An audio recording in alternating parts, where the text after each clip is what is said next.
بسم اللہ الرحمن الرحیم۔ السلام علیکم۔ ایک مرید کو زیارت رسول صلی اللہ علیہ وآلہ وسلم کا بہت شوق تھا۔ وہ اپنے پیر صاحب کے پاس گئے اور اپنی طلب کا اظہار کیا۔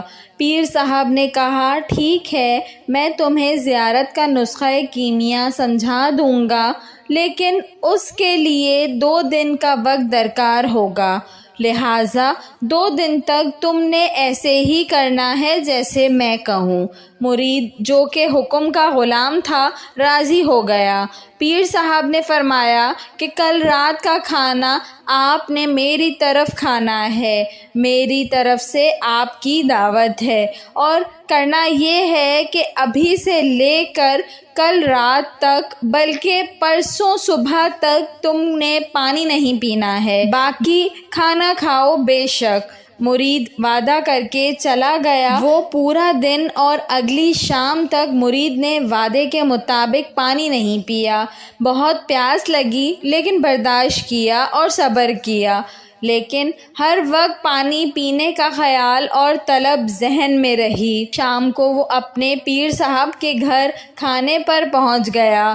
پیر صاحب نے بے شمار مرغن کھانے بنوائے ہوئے تھے۔ مرید نے حکم کے مطابق پرتکلف ہو کر کھایا تو پانی کی طلب میں شدت اور بڑھ گئی، لیکن پانی پینے کی اجازت نہ تھی۔ پیر صاحب نے فرمایا، اب اپنے گھر جا کر سو جاؤ اور کل فجر کے بعد میرے پاس آنا۔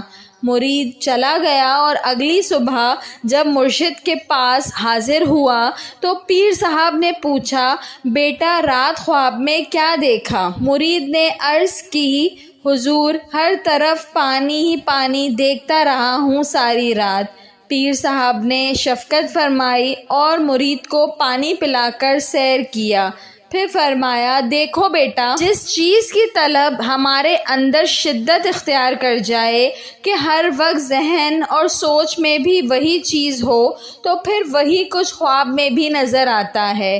زیارت رسول صلی اللہ علیہ وآلہ وسلم کے لیے اپنی طلب میں شدت پیدا کرو، اپنی سوچ کو آپ صلی اللہ علیہ وسلم کی یاد سے مزین کرو، دیدار کا انتظار کرو، اہتمام کرو، تو خود بخود ہی زیارت ہو جائے گی انشاءاللہ، اور ہوتی رہے گی۔ گھر وہ تمہارے آئے نہ آئے نشتر، یار کی آمد کا سماع تو کرو۔ اللہ پاک ہم سب کو اپنے حبیب صلی اللہ علیہ وآلہ وسلم کی پرنور زیارت نصیب فرمائے، آمین۔ ویڈیو پسند آئی ہو تو اس کو ضرور لائک کریے گا، اور ایسی مزید اچھی ویڈیوز دیکھنے کے لیے میرے چینل اردو کہانی گھر کو سبسکرائب کر لیجئے۔ Thanks for watching. اللہ حافظ۔